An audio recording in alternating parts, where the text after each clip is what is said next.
अनोखी आवाज में आप सभी दर्शकों का बहुत बहुत स्वागत है और मैं हूं आपके साथ अनुष्का। राहुल गांधी की 4 दिवसीय अमेरिकी यात्रा समाप्त हो गई। इस दौरान विभिन्न मंचों पर उन्होंने मोदी सरकार को घेरा। पिछले 10 वर्षों में भारत में लोकतंत्र कमजोर हुआ। आरएसएस ने शिक्षा प्रतिष्ठानों पर कब्जा कर लिया है। भारत में चुनाव समेत विभिन्न मुद्दों पर उन्होंने बीजेपी और आरएसएस की आलोचना की। इस पर पलटवार करते हुए अमित शाह ने कहा है कि भारत को बांटने की साजिश रचने वाली ताकतों के साथ खड़े होना और देश विरोधी बयान देना राहुल गांधी और कांग्रेस की आदत बन गई है। इससे पहले राहुल गांधी ने अपनी यात्रा के अंतिम दिन वॉशिंगटन स्थित नेशनल प्रेस क्लब में कहा, मैंने देखा है कि किस तरह महाराष्ट्र में हमारी सरकार हमसे छीन ली गई। मैंने ये सब कुछ खुद अपनी आंखों से देखा है। मैंने देखा है कि कैसे हमारे विधायकों को खरीद लिया गया और उन्हें फंसा दिया गया और वे अचानक भाजपा के विधायक बन गए। तो इस प्रकार भारतीय लोकतंत्र खतरे में रहा है। इसे बुरी तरह से कमजोर किया गया और अब वह फिर से पटरी पर लौट रहा है। मुझे भरोसा है कि यह फिर से मजबूत होगा। इस पर पलटवार करते हुए अमित शाह ने कहा कि भारत को बांटने की साजिश रचने वाली ताकतों के साथ खड़े होना और देश विरोधी बयान देना राहुल गांधी और कांग्रेस की आदत बन गए हैं। चाहे जम्मू कश्मीर में नेशनल कॉन्फ्रेंस के राष्ट्र विरोधी एजेंडे के समर्थन की बात हो या विदेश में भारत विरोधी टिप्पणी करना, राहुल ने देश की सुरक्षा को खतरे में डाला है। Fight is not about politics. That is superficial. What is your name? Brother, yeah, with the turban. What is your name? Balinder Singh. The fight is about whether he, as a Sikh, is going to be allowed to wear his turban in India. Or he, as a Sikh, is going to be allowed to wear a kada in India.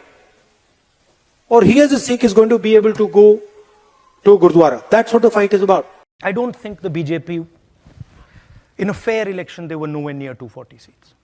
No way. I mean, I'd be surprised if they had a financial, huge financial advantage. They had locked our bank accounts for one, but huge war chest. The election commission was doing what they wanted. I mean, the entire campaign was structured so Mr. Modi could, do his thing across the country. States where they were weak were designed differently than states where they were strong. So I don't view it as a free election at all. I view it as a rather controlled election. Rahul ji नेता प्रतिपक्ष हैं और नेता प्रतिपक्ष का पद होता है जिम्मेदारी का पद। मैं राहुल जी को याद दिलाना चाहता हूं, जब श्रीमान अटल बिहारी वाजपेयी जी नेता प्रतिपक्ष थे, नरसिम्हा राव जी प्रधानमंत्री हुआ करते थे। नरसिम्हा राव जी तब भारत का प्रतिनिधित्व अटल जी करते थे। कई मामलों में देश के बाहर कभी भी नेता प्रतिपक्ष ने देश की छवि खराब करने की कोशिश नहीं की। लेकिन ये ऐसे नेता हैं जो कुंठाग्रस्त हैं।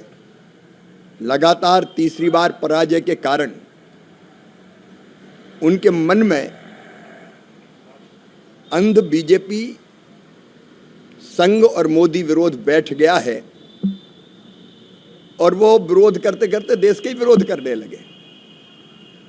देश के बाहर कांग्रेस और बीजेपी नहीं होती।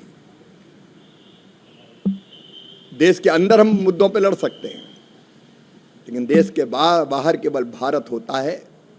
हम 100 और 5 अलग नहीं होते, 105 होते हैं। लेकिन लगातार राहुल गांधी जी देश की छवि खराब करने की कोशिश कर रहे हैं और देश की छवि खराब करने की कोशिश देशद्रोह जैसी सीमा में ही आता है। मैं भी गया था अमेरिका, मुझे उस समय मनमोहन जी प्रधानमंत्री थे, मुझे पूछा गया था, अमेरिका में पूछा गया था, क्या भारत के प्रधानमंत्री अंडर अचीवर है? मैंने कहा नहीं, वो भारत के प्रधानमंत्री है, कांग्रेस के नेता नहीं है और हमारा प्रधानमंत्री अंडर अचीवर नहीं हो सकता। एक भावना आखिर राष्ट्र प्रेम की होती है। और संविधान पर हमले किसने किए? इमरजेंसी कौन ने लगाई? संविधान को तार तार करने का पाप किसने किया?